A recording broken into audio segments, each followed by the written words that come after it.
यदि आप ब्रह्मचर्य नहीं हैं तो आप में स्वाभाविक ये कमियां जागृत होंगी जो अध्यात्म में चलने ही नहीं देंगी। ब्रह्मचर्यहीन के लक्षण, जिन्होंने ब्रह्मचर्य का नाश किया है, अपने आप जांच लेना।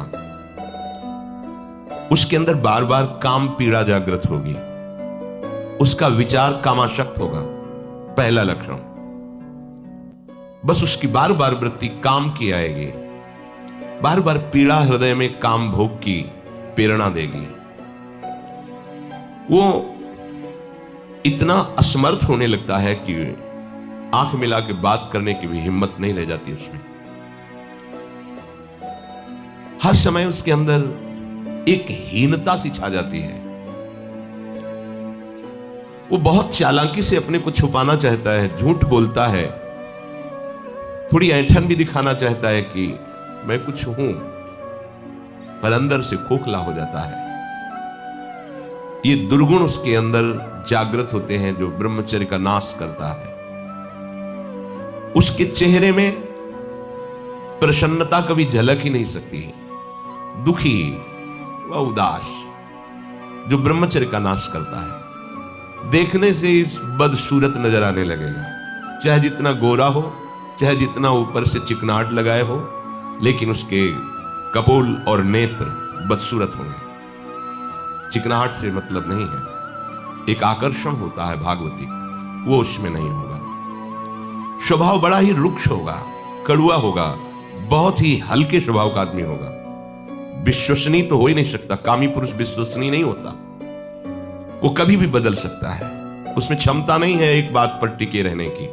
वो कसम खाए तो भी बहुत शीघ्र अपनी कसम तोड़ देगा। स्वभाव में कभी उसकी प्रसन्नता नहीं होगी, स्वभाव उसका चिड़चिड़ा बन जाएगा।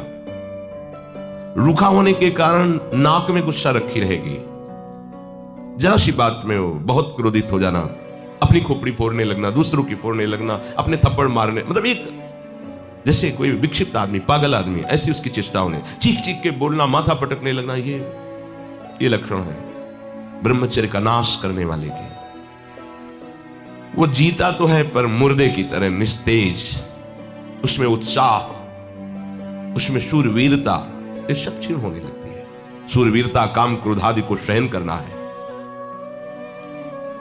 उसके कपोल में हल्के हल्के से सांवले दाग प्रकट होने लगते हैं, एक झुर्री सी पड़ने लगती है। यह वीरनाश का लक्षण है। आंखें धस जाती हैं और उसकी हड्डियां कमजोर होने लगती हैं, बाल पकने लगते हैं, झड़ने लगते हैं। वीर भगवान के द्वारा दी हुई वो शक्ति है जिससे भगवत प्राप्ति में बहुत सहयोग होता है। ये जानबूझकर ऐसी क्रिया करते हैं जिससे वीर पात हो। रोग न रहते हुए भी इनको बहुत सी पीड़ाएं स्वाभाविक प्रारंभ हो जाती हैं। जर्जर, दुर्बल, भागवतिक कामों में निरुत्साह, भजन करना, परिक्रमा करना, समय से उठना, समय, ये सब उत्साहहीन होते हैं।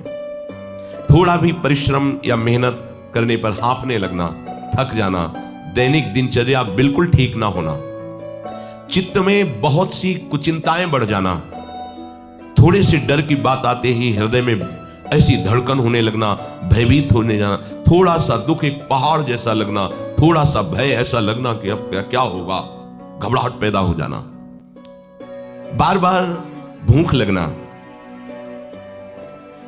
पर वो भूख पचाने वाली नहीं होती। वीरनाश करने वाले को बार बार खाने की इच्छा होती है क्योंकि उसका लीवर खराब हो रहा है। ये अच्छा लक्षण नहीं बार बार भूख लगना कि बहुत बढ़िया लीवर काम कर रहा है, नहीं, अंदर कब्ज बन रही है, लीवर डाउन हो रहा है और आपको बार बार भूख ले रही। ये झूठ में फंसाया जा रहा है, ये झूठी भूख है जो तुम्हारा रोगों का घर बनेगी। उसकी जठराग्नि मंद पड़ जाती है, भोजन ठीक से पचता नहीं, मलबद्धता हो जाती, कब्जियत हो जाती है, परिणाम में बवासीर आदि कई तरह के रोग प्रकट हो जाते हैं।